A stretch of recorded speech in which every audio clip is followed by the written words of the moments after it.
1년 전인 2023년 6월에 독일의 바이에른주에 있는 이 피르트라고 하는 도시에 이 성 바오로 교회에서 이 교회 역사에서 길이 기억될 만한 중요한 예배가 열린 적이 있었습니다.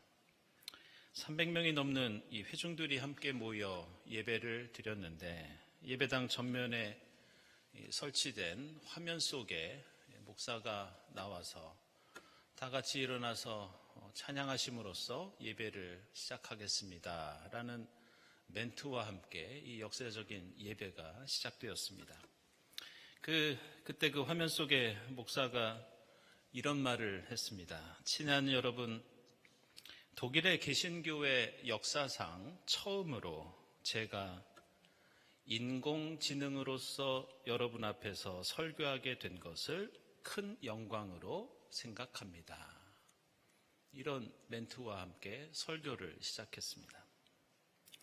결국 이 독일 루터교회의 예배는 사람이 예배를 인도하고 설교했던 것이 아니라 인공지능 로봇이 인공지능 프로그램에 따라서 화면을 통해서 예배를 인도하고 설교했던 그런 사건이었습니다. 설교와 찬양과 기도를 통해 진행된 이 예배는 지금 우리가 드리고 있는 예배와 별반 다르지 않는 예배였고 40여 분 동안 진행되었다고 합니다.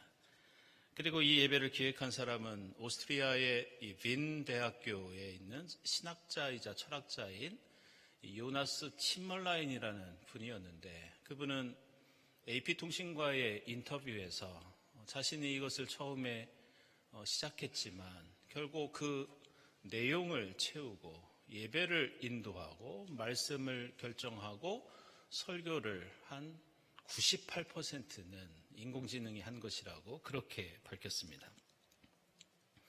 인공지능 챗GPT 목사가 설교에서 우리가 믿음을 유지하기 위해서는 꾸준히 기도하고 교회 예배에 빠지지 않고 참석해야 한다고 말했을 때 그 자리에 함께한 300명이 넘는 회중들은 깜짝 놀라면서 웃음을 터뜨렸다고 합니다.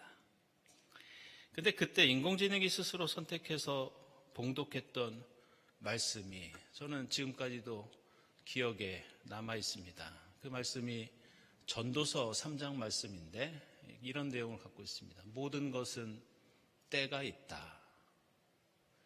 참으로 놀라운 메시지가 아닐 수 없습니다.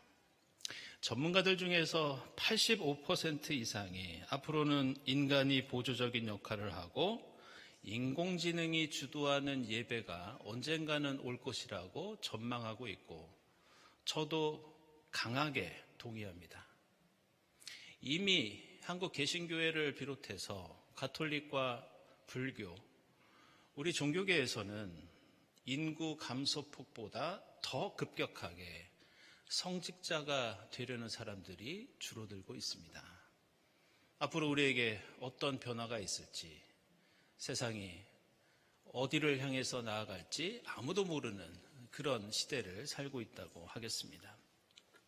오늘 우리가 읽은 새 본문의 말씀도 신구약 성경 각 시대마다 겪었던 신앙의 도전과 과제가 담겨 있고 당시 사람들이 가지고 있던 신앙에 대한 고정관념들이 깨지는 사건들이 오늘 말씀 속에 담겨 있습니다. 그 가운데서 우리에게 우리가 지켜나가야 할 신앙의 핵심이 무엇인지 또한 가르쳐주고 있는 것이 오늘 우리가 함께 읽은 새 본문의 말씀들입니다.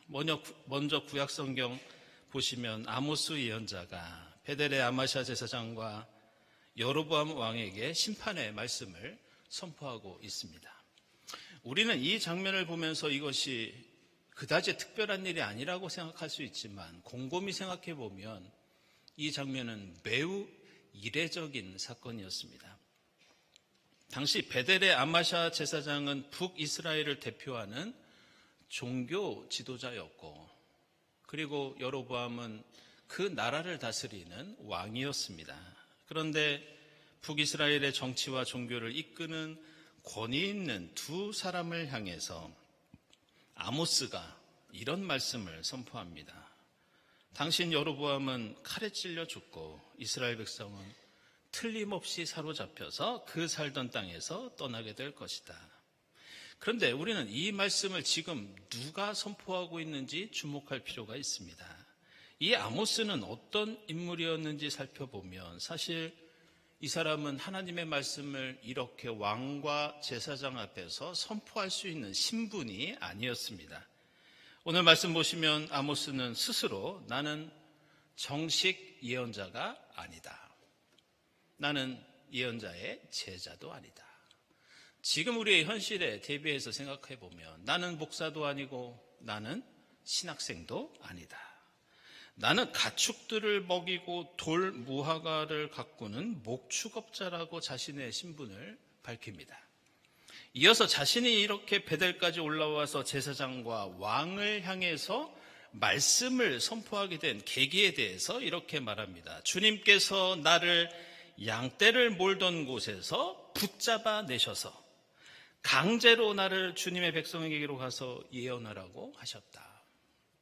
당시 사람들이 생각하던 공식적인 신앙생활은 사람들은 예루살렘 성전이나 베델 같은 성소에 가서 제사장이나 레위 사람을 통해서 하나님께 제사를 드리는 일이었습니다. 말씀을 선포하는 예언자들도 아무나 할 수 있는 일이 아니었고 다윗 왕 시대 때 나단 예언자처럼 많은 예언자들은 왕궁에 속해 있는 일종의 공무원이었습니다. 그리고 엘리야의 제자인 엘리사나 나중에 이사야의 제자들처럼 당시에는 예언자로 훈련하고 교육시키는 예언자 학교가 있어서 거기 출신의 예언자들이 공식적으로 하나님의 말씀을 선포할 수 있는 권위를 갖게 되었습니다.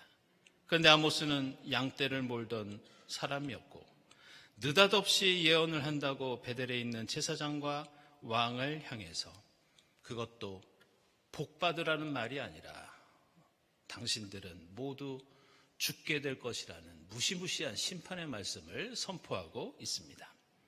이러한 특징은 오늘 우리가 읽은 에베소서와 마가복음서에서도 똑같이 발견할 수 있습니다. 우리는 오늘 에베소서에 잘 요약되어 있는 예수 그리스도의 복음에 관한 말씀이 초대교회와 그 지도자들을 통해서 세상에 확산되었다고 생각합니다. 특별히 베드로와 야고보와 요한 그리고 오늘 에베소서에 나오는 바울과 같은 사도들을 중심으로 해서 복음이 전파되고 교회가 세워지고 성직과 교회의 여러 조직들이 생겼다고 생각합니다. 그런데 교회의 역사가들은 다르게 이야기합니다. 사도들이 중요한 역할을 했지만 역사가들은 예수의 십자가와 부활의 복음이 세상에 전파될 수 있었던 데에는 더 중요한 역할을 한 사람들이 있었다고 말합니다. 그들이 누구냐? 바로 로마 제국의 발달된 도로망을 따라서 다녔던 여러 수많은 상인들, 여행객들, 교회에 속하진 않았지만 예수를 믿었던 무명의 그리스도인들, 바로 그들이 그리스도교가 세상에 전파되게 된 주역이었습니다. 이들은 비록 선교사 교육을 받은 것도 아니었고 예수에게 직접 가르침을 받거나 예수를 만났던 사도도 아니었습니다. 그러나 그들은 자신이 전해 들은 예수를 만나는 사람들마다 그 예수를 전했고 그것이 바로 그리스도교가 로마 제국에 퍼지게 된 가장 중요한 계기가 됩니다. 이것은 오늘 복음서에 나오는 우리가 잘 아는 세례 요한이라는 인물도 마찬가지입니다. 그는 정규 예언자 교육을 받은 사람이 아니었습니다. 회당이나 성전에서 예언자로 임명받은 사람도 아니었습니다. 그는 광야에서 말씀을 전했고 나중에는 메시아 예수에게 세례까지 베풉니다. 그런데 오늘 말씀 보시면 이 세례 요한이 어떤 이유로 비극적인 죽음을 맞이했는지 말씀하고 있습니다. 그것은 당시 로마 제국의 분봉왕이었던 헤롯이 자기 동생의 아내 헤로디아를 취했을 때 아모스 예언자처럼 세례 요한은 헤롯을 향해서 신랄하게 비판합니다. 그리고 그것 때문에 세례 요한은 감옥에 갇히게 되고 나중에는 결국 사형을 당하고 죽게 되는 그런 비극을 맞게 됩니다.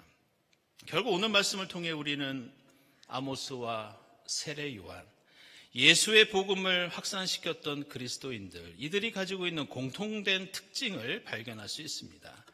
그들은 율법을 따로 공부하거나 종교기관으로부터 임명받고 공인된 사람들이 결코 아니었습니다.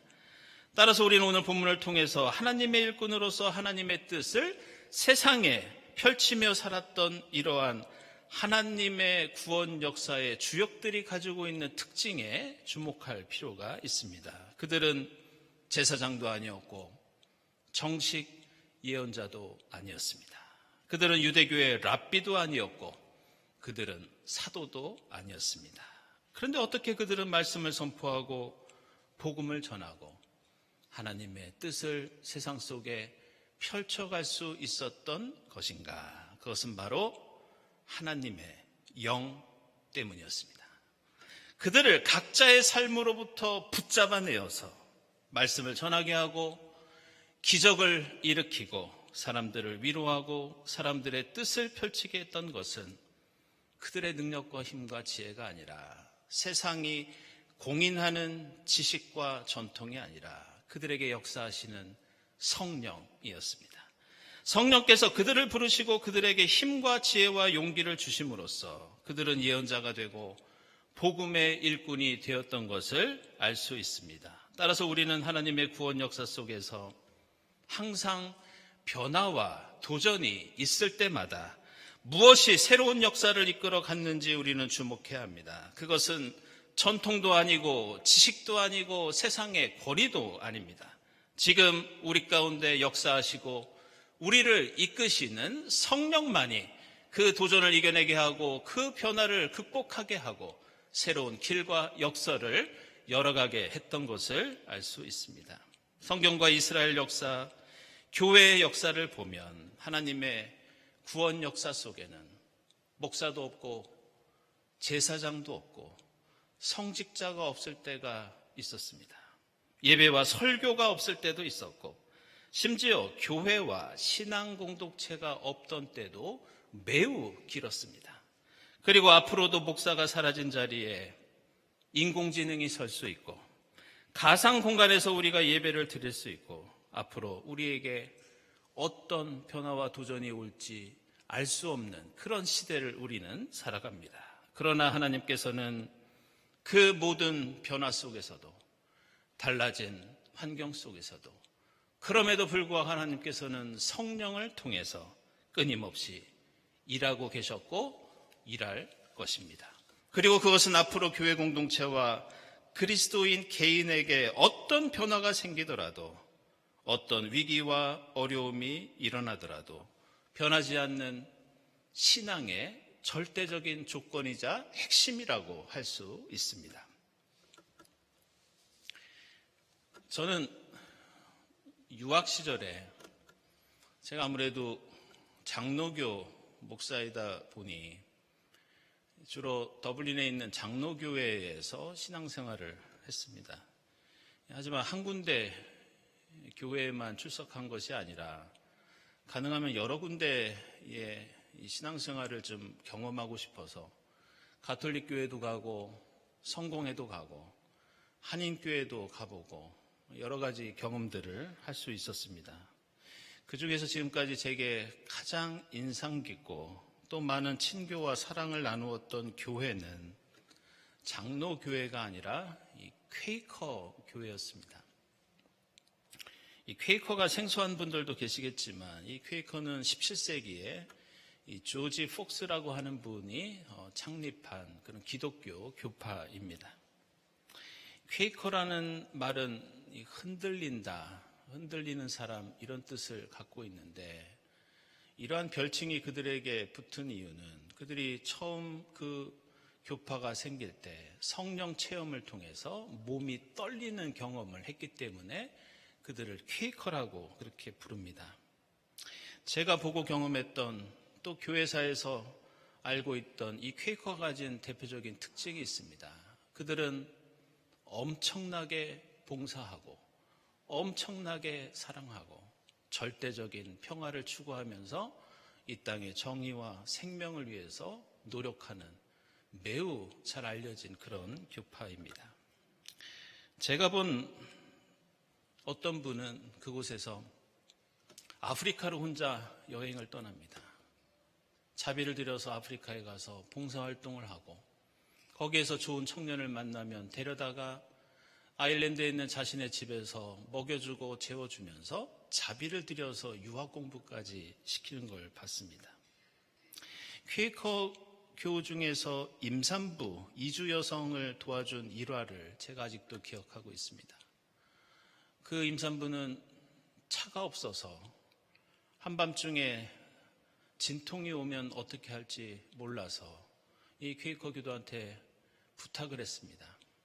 근데 이 퀘이커 교도는 집에서 전화를 받고 차를 타고 가면 시간이 늦을까봐 남몰래 그 임산부의 집 앞에 가서 주차장에서 몰래 밤을 새면서 기다렸다가 그 임산부를 데리고 갔던 그런 일화를 들은 적이 있습니다.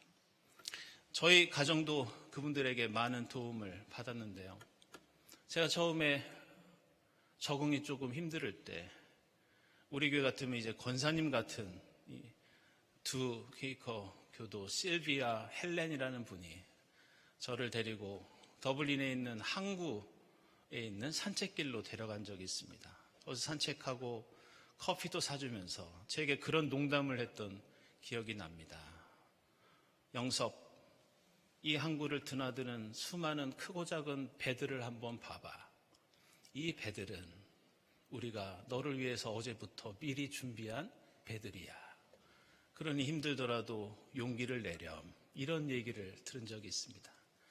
제 아내는 퀘이커 할머니 한 분이 매주 만나서 차를 마시면서 영어를 가르쳐주고 적응하는 데 많은 도움을 주었던 그런 기억도 납니다.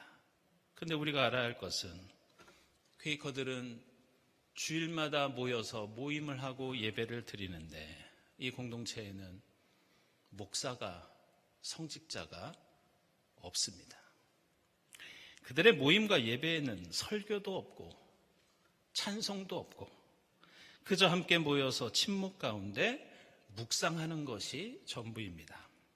그들에게는 복잡한 신학적인 지식도 없고 매주 듣는 찬양이나 설교도 없지만 그들은 알고 있습니다. 예수가 어떤 사람인지, 예수가 무엇을 가르쳐 주셨는지 그들은 예수 사랑, 예수 신앙의 핵심만을 붙잡고 있었습니다.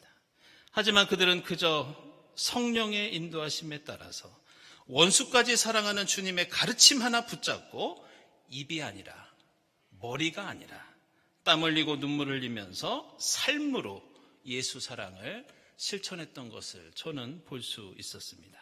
우리는 지금 교회의 역사에서 어느 때보다 상상하지 못했던 변화와 도전을 맞고 있습니다.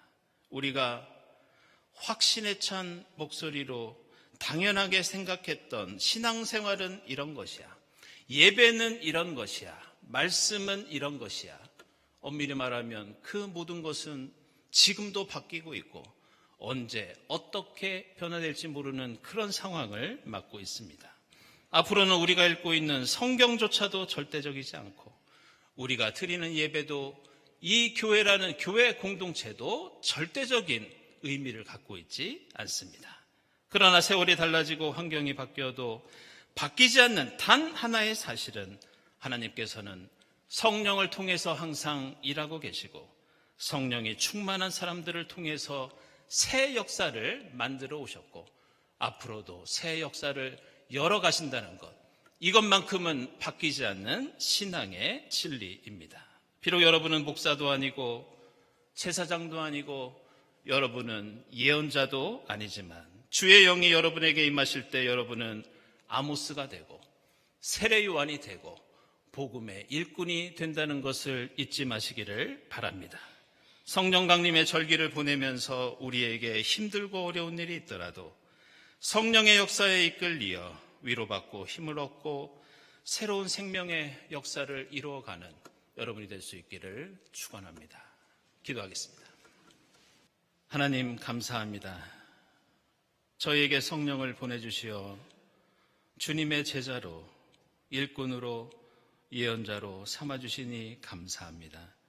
힘들고 어려운 일이 있더라도, 어떤 변화와 도전이 있더라도 성령의 역사 가운데 사랑 없는 곳에 사랑을 전하게 하시고, 정의가 마른 곳에 의를 펼치게 하시며, 예수 생명의 복음을 맛보고 전하는 저희 모두가 되게 하옵소서. 예수 그리스도의 이름으로 기도드리옵나이다. 아멘.